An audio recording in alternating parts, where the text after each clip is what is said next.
Amazing. Right, we are live.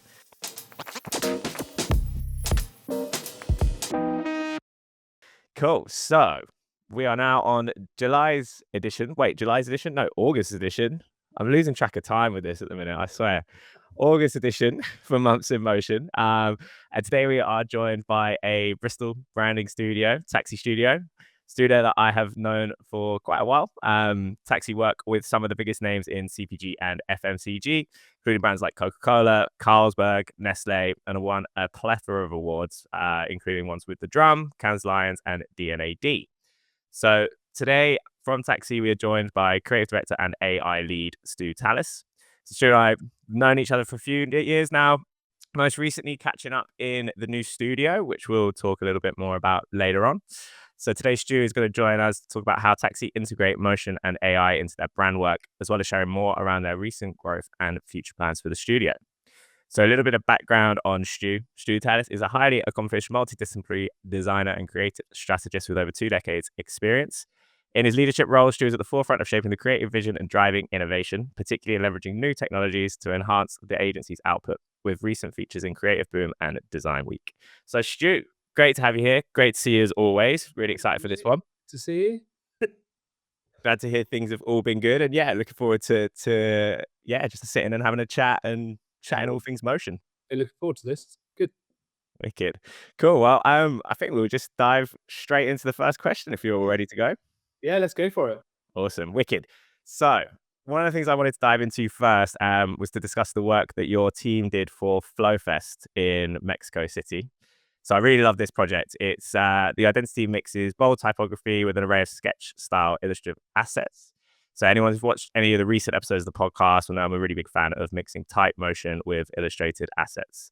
So the case study talks about how inspiration was drawn from the local culture. I'd love to hear a little bit more about how Latam culture and reggaeton helped shape and define both the identity and the motion in this project. Reggaeton. Yeah, this is a really fun project. I mean, I love music, so anything that's music related is gonna be fun. I actually didn't. I was like, what's reggaeton? I thought I'd never heard of it before, but then like working through the project, I was like, I know this tune. So yeah, no, it was a really good, it was a good fun project. I mean, what was really interesting with this is that as a genre of music, it's gone through a bit of a shift. So first of all, let me just say FlowFest is probably the world's biggest reggaeton festival held in Mexico City. I think there's like 200,000 people that attend over like 2 days, I think it is. So it's big. When we were told it's like, a bit of a local festival, we were like, what? There's 200,000 people going. This is like Glastonbury for reggaeton. So yeah, really good opportunity. Like I said, reggaeton's gone through a bit of a change. So the way it used to express itself as a genre of music used to be quite overtly masculine, quite sort of gangster, gold chains, black caps, glasses, Lamborghinis, overly sexualized, if I'm honest. But it's had a shift. I mean, obviously, with younger generations getting into it, there's been a huge amount of sort of more female artists getting into the genre. And so it shifted from that kind of like gnarly masculine kind of look and feel to something much more about self-expression. It's much more colorful, it's more playful. And that kind of represented the culture as well, Latino spirit, with all the patterns. They're all very sort of nationalistic in that sense. I'm lucky enough to have spent some time traveling Central and South America. And one thing that I took away from that experience is it doesn't matter whether you're 9 or 90 years old, everyone sort of loves their culture there. So really the visual identity was born from that shift. And we wanted to do something that expressed that new interpretation of the reggaeton vibe. And one thing we noticed as well, looking into it at the time, there was a bit of a trend for a lot of the artists there, like J Balvin and Bad Bunny. Their album covers were kind of doodle art. It was like DIY, like not high production. It was the opposite of the past. So we kind of picked up on that really, and that's where that look and feel, where it's lots of sort of icons and doodles and illustrations and patterns, lots of vibrant colors. It all feels very much like it lives in the world of Coca-Cola. And then it was an element of, ensuring that was distinctly Coke. So some of that pattern work had the contour bottle hidden in some of the pattern work, in some of the iconography, like the little contour bottle with wings. Um, so yeah, it was a lot of good fun. And when it came to the motion aspect, I mean, it was, right, it's a so like got that beat, hasn't it? And we wanted that to come through the motion. So the sort of jittery, illustrations, the way that the type flexes, not only communicated that sort of eclecticism of the different artists coming through, but like kind of moved to that beat, to that flow, hence why it's called FlowFest. Um, I mean, the ambition, uh, probably overly ambitious, was we wanted to create this identity where it could literally come alive. So because it's a live event, we wanted to like plant sensors on all the different stages, whether that be mics or motion sensors. And then on the screens, all of these graphics would interact and move based on the sound. That's So it cool. would actually be dancing in real life. That didn't happen. It's good ambition, though. I like it. A bit overly ambitious, but creating something, doing motion graphics where you're, literally doing like, I'm going to tween this, and that's really cool and I love it. But doing something where it's responsive to real life input is really cool. And obviously, then you're thinking about like program it with physics and that kind of stuff. But so that was the ambition, but we didn't get that far with it. That's super cool. Yeah, there's been a few projects on the podcast to discuss where it's like influenced by music, and I think that just like motion, sound, just really, really go hand in hand. And when you have like something so culturally rich, something that's kind of like integrated with music so heavily, like bringing motion into that is just so fun because you, like you said, you can take the rhythm and you can take the feel and the vibe, and it really kind of translates well into movement, right? I mean, it's one of those things like we see motion a lot at the moment in brand worlds, in brand ecosystems, and I think often we see it without sound, Hmm. mainly because of like the platforms that we're on, and just loads of sound going on is probably annoying for people. So a lot of stuff is done without sound. When you see bento boxes of brand worlds, it's lots of movement with no sound. But really, sound is so important. I think that's going to be the next stage, isn't it? Really, like where at the moment everything needs to move, but I think quickly is going to be like or sonic branding. Like, okay, it's going to move, but what's the sound like for that? Yeah. You, Yeah. you need both inputs, don't you, through audio and visual. So I'm excited to see how that works. Yeah, that's interesting. Well, when we did the pod recently, you probably saw the clip with Hyperfocus where Paul was talking about these kind of waves of like what was important and the kind of like type and tone of voice, and then now into motion. And yeah, I totally agree with you. I think sound is definitely one of the next big ones. When I was at Cannes, actually, the last month, I met this guy Victor from an audio company called Da House, and they had just won so many awards. They're a Brazilian sound design studio, and like I think they'd won like 25 Lions, 3 Grand Prix or something crazy. And I think it's hopefully indicative of like what we're going to see with a bit of a resurgence and focus on sound design accompanied with, motion design and branding design and all the rest of it. It just makes everything more powerful. I mean, that's why it's called an earworm. It just gets in your head. So yeah, it's exciting. Cool. Well, yeah, really cool to hear some more about that. As I said, I really, really love the style of that project. But moving it on from high energy festival to something I guess people would probably see as traditionally less sexy, though it doesn't have to be. I think you've proved that.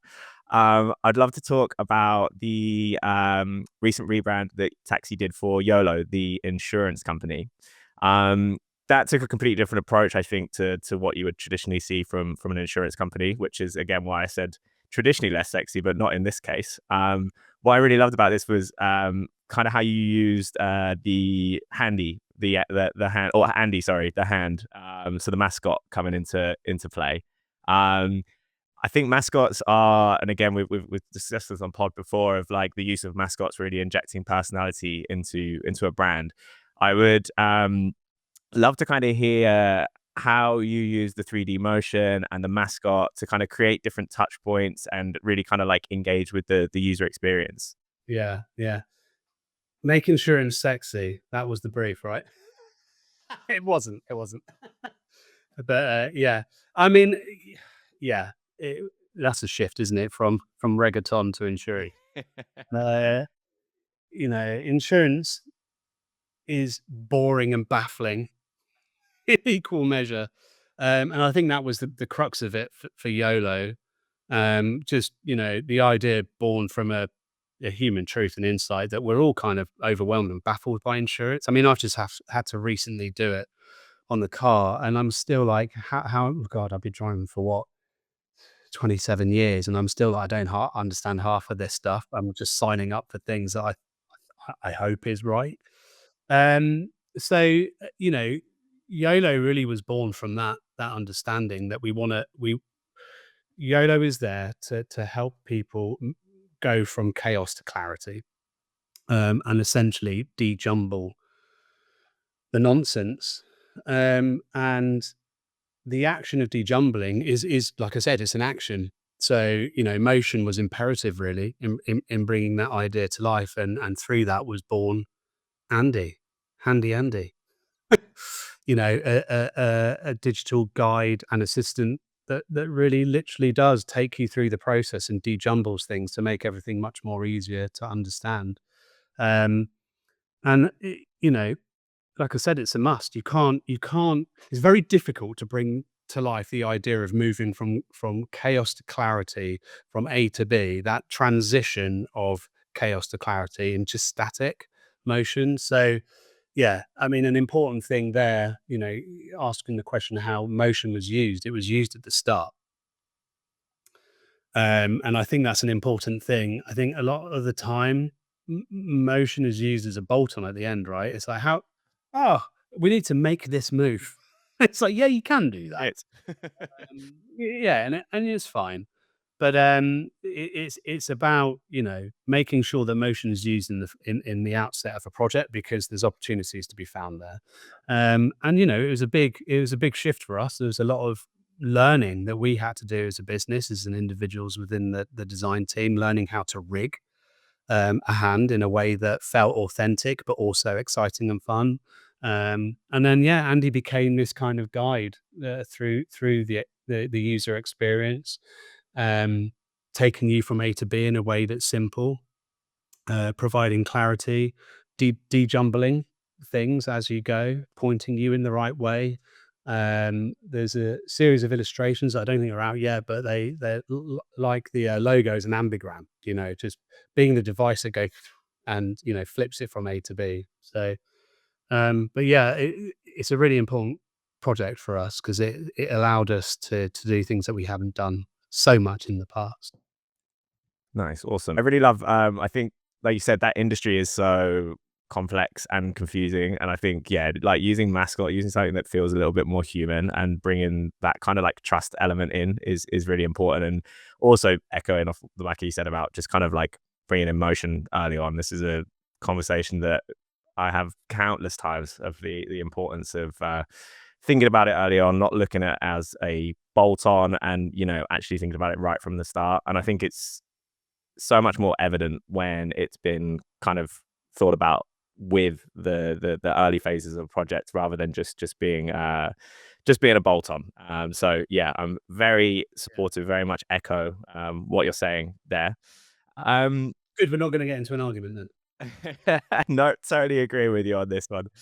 Um, but I would love to talk. So obviously, I'm quite intrigued. Like, I know that you're heading up AI. It's always a little topic that comes up in these conversations. Stop it. Yeah, it is a spicy topic, so we always have to include it in each episode. Obviously, leading AI at Taxi.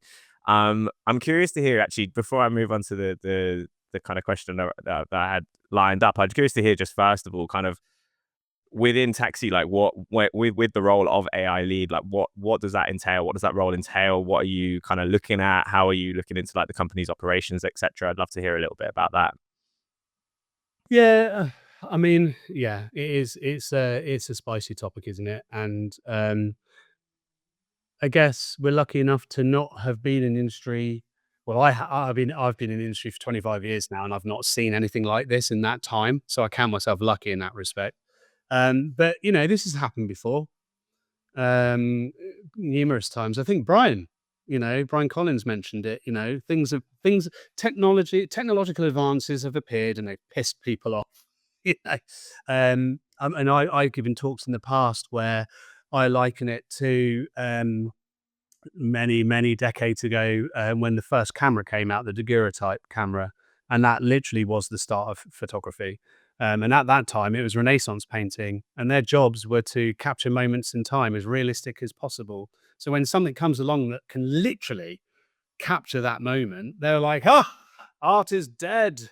And it's like, it's not. Art didn't die, and it continues to this day. you know, and if anything, what came out of that was artists evolved, they changed. People argue that things like surrealism only happened because of the daguerreotype. Because essentially, the one thing that a camera can't capture is the human imagination and dream state. Mm-hmm. That's why artists, started to explore areas that technology couldn't compete with, and that's where we are today. So yeah, AI is here, and it's not going to go away. And so, as a business, we embraced it probably about 2 years ago, to 2023, when Midjourney, I think, launched to the public. And I geeked out a little bit on it, and it's fun. It is fun. The tools out there are really good fun. But I think it's about, from a business point of view, it's understanding its role within your process. Um, and, the way I'm looking at it is understanding where it can automate, because there's loads of jobs that, time spent doing stuff we don't need to spend doing. I'd much rather use that time to kind of implement my gray matter to solve problems for clients.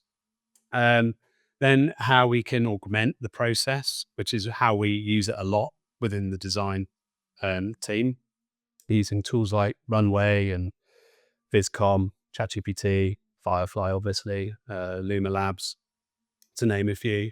And then how we can use it as an advisor. So, using ChatGPT to create synthetic people. And whilst it's not as good as actually talking to real humans, you can very quickly sort of push things back and forth and test. And so that's what that kind of we're kind of trying to foster that idea of, like, let's explore it, let's embrace it, because it's not going away. And it's better to be sort of like riding the wave rather than chasing it. Yeah. Um, it's going to change the industry, obviously. I mean, it's impossible to keep up with. Like, every week, I follow loads of newsletters and Instagram accounts, and it's just like, Runway's new video model can just, the production and visual effects is just insane. Mm-hmm. But I think that's where it's going to bring light to the importance of, the role of us as people. I still think, like any brief, shit in, shit out, fact. And I think that's the same with, us using AI. If you don't know what you're using it for and what you want it to do, then it's just going to get trash. So I think it sits in between us being like, still, when it comes to providing solutions, the one thing that AI can't do, it doesn't have instinct, it doesn't have intuition, it doesn't have a gut feeling. It cannot empathize, truly. So that's where we still have a very important role. And then when it comes to the craft, there's still an element of, just, again, going back to that gut instinct. You're crafting something, it's like, it's not quite right. You can't articulate why, but it's not quite right. And just a few little things that you decide to do gets it there. AI won't be able to do that. Not just yet. Not without us directing it. So AI sits in that space in between, I think. Yeah. But it's exciting and, equally nerve-wracking at the same time. Yeah, I agree with you. I think it's like a lot of the reason, in my opinion anyway, why it's got a bad rep is just because of the sheer amount of slop, like particularly on like LinkedIn and like all these like gurus that are saying like, oh, it's going to replace all these jobs. And you look at what they put out and it's shit. Like you said, shit in, shit out. It's people that aren't creative. They don't really know what they're doing. And they're just like, oh, this is going to replace all VFX studios and it's like, Yeah. Because at the end of the day, it's still about the power of the idea. Yeah. exactly. Yeah. And yeah, I think that slop is just it's just taken over. And I think people are like thinking about it or have this kind of perception of it being a replacement rather than an integration. And like you said, it's I think if anything, it just highlights the importance of the human eye and craft and actually having strategic thinking. Yeah, totally. Yeah, Exactly. thank you. I mean, a really good example is literally within the last week or two, I've seen this trend of, like the IKEA ad where it's a box that explodes into a bedroom, and then there's a Nike shoe box that explodes into a shop. And then it's like, yeah, great. What I liken it to is the introduction of Photoshop Mm. and filters. And there was a whole trend like, what can you do with filters? And then all of a sudden it was like, oh my God, they've used a filter. Maybe it's like, "Oh my god, they've used ChatGPT and the prompt was this." This is what I mean, it's the same stuff, just, like, recycling itself. Funny you say that because I saw literally yesterday. I saw one. I think it was well, oh, I name drop. It was like a gaming company, and they'd done that exact same thing with the IKEA thing. But then, like, the monitors were facing the wrong way, like away from the gaming chair, and like, it's just like, the fuck is this? You've just stolen that IKEA thing and put it in, and it's just completely wrong. Yeah, yeah. And this is it. It's like it's exciting and people are discovering new things, so everyone's copying it. And that's what happens when this happens, you know? Like with, Apple dropping, like, their glass. What's it called? What, the new liquid glass Liquid thing? glass, that's Yeah. it. I mean, I've already seen so many, like, tutorials how to make liquid glass, and this we live in we work in an industry where trends that they happen and then everyone jumps on a bandwagon and, it's all about execution, and that's the thing. It's yes, it will be good for that, but solving problems, connecting emotionally with people, telling good stories, that's still gonna come from us. Yeah, yeah, that's really interesting. I also curious to your thoughts on this. Like, I know the creative industry. I feel like over the last 4 or 5 years, particularly, it's been quite up and down in terms of stability, in terms of kind of like client spending, etc. And obviously, there's a lot of stuff going on with the global market right now, which I think is affecting kind of confidence budgets, etc. But I'm curious to hear just off the back of the AI chat. Do you find that like, and this kind of again also links into that kind of people just using input output, seeing this like quick workflow that's not necessarily producing good outputs. Do you think that the kind of instantaneousness, if that's a word, of AI generation is potentially impacting kind of client budgets and their perspectives on like timelines, etc.?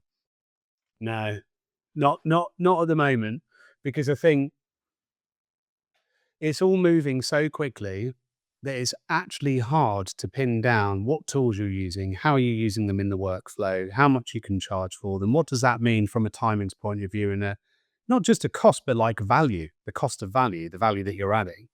And actually, over the last 2 years since we've kind of, started to really explore using it, clients are just as bamboozled by it as we are. Um, and there's been a number of clients that have come to us to ask us our opinion. How how what do we think about AI? How should they be using it? And so I think whether it's agency, freelance, contract, like clients, like we're all still kind of equal in our journey of discovery and understanding at the moment. Will it have an impact on that? Yes, 100% it will do in time. Because of like what I was mentioning, there are certain elements of production that will be able to be automated. It's a fact. So then it's about like the value model that agencies are going to have to implement because what's the cost of an idea at the end of the day? You shouldn't be charging for time necessarily. Um, and AI and automation is about time, not the value of an idea. So, so no, the answer is no. I haven't seen it yet, but I think you hit the nail on the head. Where we're seeing smaller budgets and smaller timescales is mainly due to the global economic situations that we're in, all the stuff that's going on. Um, I think that's the main impact at the moment, and I think that would be the case if this big AI shift wasn't here at the moment. Um, and it's having an impact on people, as in I think we were discussing the other day about the topic at the moment about there's less adverts for junior designers out at the moment, and there's more for seniors. Because when timelines are shortened and budgets are less, you, you've just got to get stuff done. So it obviously goes to seniors, but that's not the case for us. We still think it's really, really important to have fresh blood in the business, fresh energy, enthusiasm, fresh drive, fingers on the pulse. How can you be designing for the future and remain relevant if you don't have young people coming through? So I think, in time, if this is the new norm where budgets are less and timings are less, um, the sort of the agency model is going to have to change because you can't not have young people in the industry and in the business. So, we've just hired a junior. We don't call them juniors in the studio. Actually, they're just designers. I had that. Um, and we have plans for at least 2 or 3 more over the next 12 months, in different areas as well. So, but yeah. Yeah, that's cool. I think as well, like again, just going back to like the timelines, budget slimming down, that does kind of link back as well to like obviously integrating any kind of like AI workflows that you can speed up to make sure that you can kind of fit into that. And I think as well, just to your point around juniors being important, obviously, yeah, everyone is jumping on like learning these new tools. But like when I was at DNAD, I spoke with a lot of the shift students, and it was really interesting to hear. Obviously, they are not learning AI having known design; they're learning AI in a company with learning design. So they're kind of coming up with these new workflows, and I think if anything, it's more intuitive, right, or more. I mean, you nailed it. And this is the funny thing, right? So, it, history has taught us the older you get, the less likely you are to adopt new things. You get comfortable. Um, Younger people are early adopters. Like my my kids will be the first kids on newer platforms, and I'll be like, "What's that?" And it will take me ages, or I might not even bother because I'm just, I'm at that stage. So it makes sense to actually put the emphasis on like, you need younger people because actually the way the business is going, the future of the design industry is going to have AI in there and other new technologies that come out. I mean, once we nail proper quantum computing, it's going to change everything again. So these young people, they're growing up into that, not having to catch up. So like it just makes absolute sense to future-proof your business. You still have to invest in youth. You really do. Yeah, totally. I think as well, I think technology is moving fast, but also like just culture as well. And again, like having that finger on the pulse, I think that's something that Jack and I were discussing about kind of upcoming hires and stuff was, yeah, like juniors are so important because culture is just changing. I feel like, I don't know if it's just me, I don't want to say I'm getting old, but like not being like, in my early 20s or like whatever. But I feel like just culture is changing at a much quicker rate than it did when I was younger. And I think again, that's also just another benefit of having juniors in, right? They're a lot more on top of those trends. Oh, 100%. Right. If I'm still I mean, I turned 46 in September. If I'm still the person saying, guys, this is cool, I've been wrong. You know what I mean? Honestly, though, isn't it? There's something wrong there. Like, actually, all I want is someone to come in and go, Stu, mate, that is not cool. Get back in your box. Because that's what we need. Like, you know, I should, and by the way, I'm not the barometer of cool at all.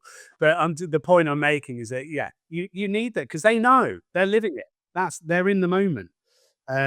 So yeah, and I look forward to that, and it excites me. It really does. So yeah, Yeah, bring yeah, on, bring on the Ute. yeah. I think it's really important to keep room for juniors, like bold ideas. I don't know. I think it feels more important Challenge than ever. challenge us. That's Yeah, that's the thing. Yeah. yeah, And it's the same for decades, right? It's always about younger people challenging the norms of the older generation. So yeah. That's it. That's it. keep that spirit alive for sure. So talking more kind of broader picture. So Taxi Studio are known for creating unforgettable experiences in a world where there's a lot of digital noise. And cutting through this noise, and remaining at the forefront of consumers' minds is crucial right now. There's just that again, it's kind of links back to that whole slop. There's just so much crap like being all over everywhere, all digitized, etc.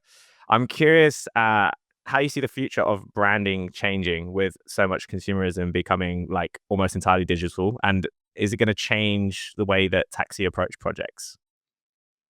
I don't think it's going to change the way we approach them. If anything, I think where the industry is at the moment, it's showing that the rebrand that we did a little while ago and our shift in our proposition around, like, as you say, creating unforgettable brands is actually fit for purpose. And a key element of that proposition is a shift from reasons to believe, RTBs, which, most people in this room will be aware of, to what we're calling RTCs, which is reasons to care. Because like you say, there's so much content. I mean, it's like thrown at us constantly. And it's a symptom of the shift in media in a way. Um, when I was growing up, I had God, this may sound, four channels, and then there was Sky, and then you had more, and there was the standard advertising. And, now with streaming and YouTube and this TikTok, it, there's so much content, and so much of it is actually advertising. You're just either blissfully unaware of or horribly aware of. It's everywhere, and a lot of it is mindless slop, as you've mentioned. And I think that's why we moved to reasons to care. Because if you're not creating a brand and a communication of that brand, an identity, a promotion, whatever it might be, that's connected to a reason to care, like, it's not going to resonate with them emotionally. And if you don't resonate with people emotionally, they will forget it. Because at the end of the day, it's like, great, this all looks wonderful. Like, it's the coolest thing I've ever seen. But why do I give a shit? And that's really the question, is like, why should that person over there give a shit about this? And then when you figured that out, it's a very powerful thing. And it almost should be a timeless thing in that sense. So the story that you're telling, the purpose that you have, can live a long time, but obviously the expression of that can be quite transient, and it might, pull from trends and that kind of thing. But it's not the trend that's resonating; it's the emotional hook that's resonating. And then I think, two key things is making sure that it's relevant and appropriate, but the most important thing is consistency. And I think that's where some brands go wrong. They kind of reinvent themselves too many times. You look at Nike; it stood for the same thing for decades, and while some of its expressions have become, well, they just move with the times, but its core still stands for the same. So it just, it's about creating those dynamic memory structures in the mind. And that's the only way brands will survive, really.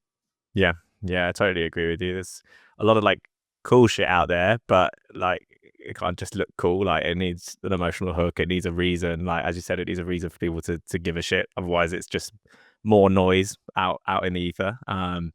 Noise, and it's only going to get worse.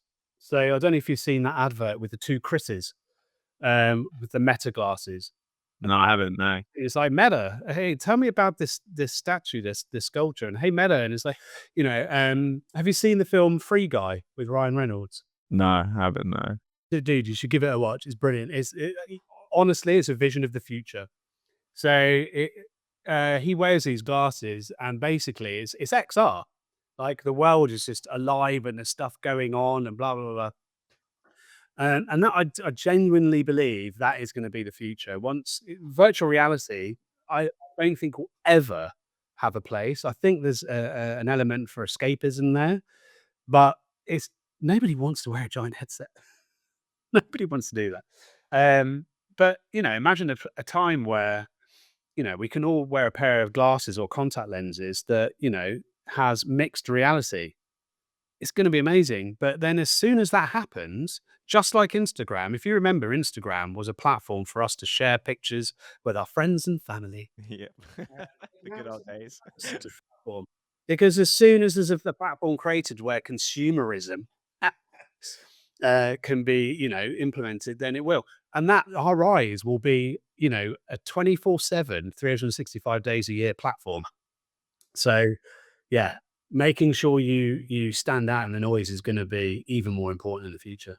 Yeah, yeah, I think it's a really interesting point as well with like again, that's just like loads of that's going to be motion based as well, right? So again, it's thinking about creating to your point of consistency, consistent experiences. Like if we're delivering across all these touch points, and then all of a sudden it's like integrated into like what you're seeing day to day, you need that consistency, but you also need that motion. You need, yeah, it's going to be, yeah, going to be an interesting time. Yeah, yeah, definitely. Yeah.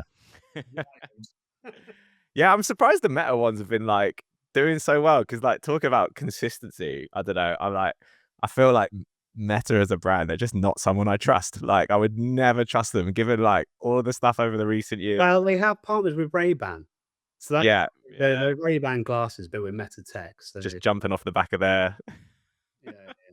But, the thing is, the funny like, okay, great. Okay, so Meta Ray-Ban, they've got these, but I don't wanna live in a place where I'm in a room with 50 other people, and we're all wearing the same glasses. It's weird.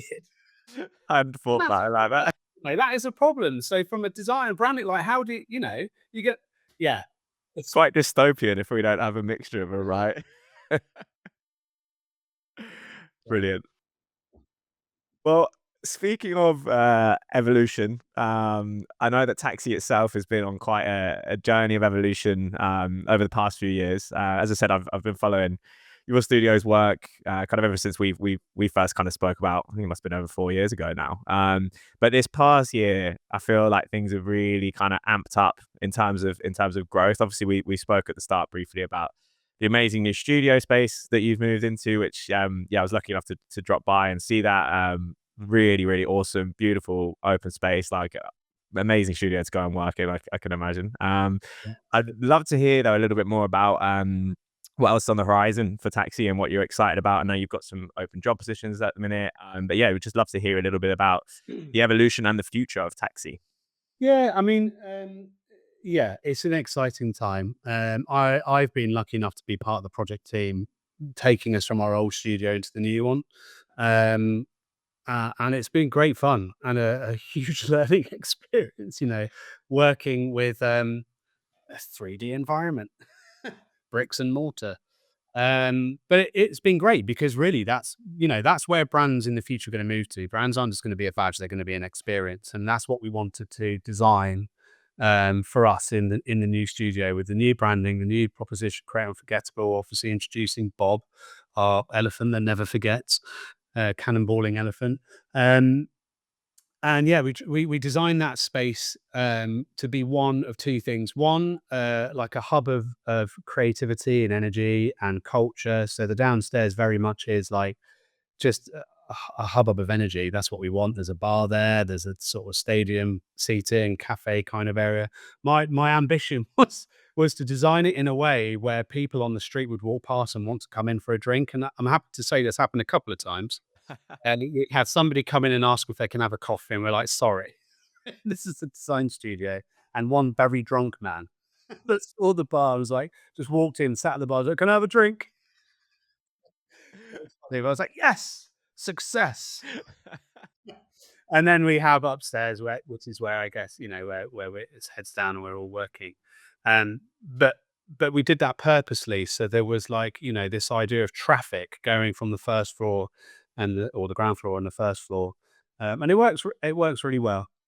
Um, we were kind of on the outskirts of Bristol before, and the space we had was great, and it served its purpose. But Bristol is such a creative city. I've been here like nearly 25 years now, and I absolutely love it to bits. There's always stuff going on, um, and being more central is a better expression of us. And I think it helps from a culture point of view.